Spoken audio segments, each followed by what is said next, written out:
भावा 2 तासात असं काय झालं ट्रिपमध्ये, आम्ही सगळेच थांबलो. मी सकाळी 6 वाजता 3 दिवसाच्या कोकण ट्रिपला कॉलेजचे फ्रेंड्स घेऊन निघालो. सूर्य तर उगत होता, पण आम्ही त्याला मागे टाकलं.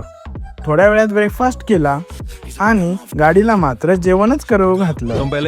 आम्ही बॅग्स गाडीवर नीट बांधल्या होत्या, पण गाडी चालू असताना त्या सरळ रोडवर पडल्या.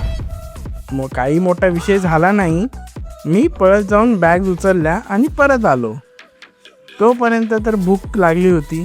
मग मी सगळ्यांना स्वाद हॉटेलला घेऊन आलो. हॉटेल जास्त हेवी नव्हतं, पण ॲम्बियन्स खूप भारी होता. शिवानीची थाळी तर खूप आधी आली होती आणि ती लगेच सुरू झाली.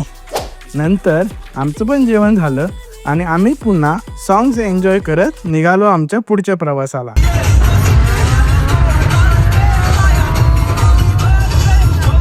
सरळ पोचलो आम्ही बुक केलेल्या स्टेवर.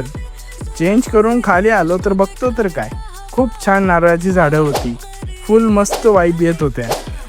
मग मी लगेचच व्हिडिओ काढायला सुरुवात केली. ट्रायपॉड लावून माझं काम चालू केलं. पण बाकीच्यांना म्हटलं, किती वेळ इथं थांबणार आहे, निघू आता, नाहीतर आपला सण इथंच सेट होईल. मग आम्ही लगेच मालगुडी बीचवर पोहोचलो. तिथे लिटरली कोणीच नव्हतं, फक्त आमचाच ग्रुप होता.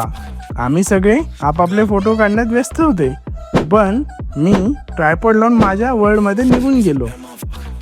एवढं सर्व फिरून झाल्यावर बीचवर क्वालिटी टाईम स्पेंड केल्यावर भूक तर लागणारच ना.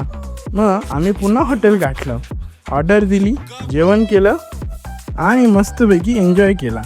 आता कसं बरं वाटतंय. चला तर आता बाकी सगळं नेक्स्ट व्लॉगमध्ये सांगतो. लवकरच भेटू एका नवीन स्टोरीसोबत.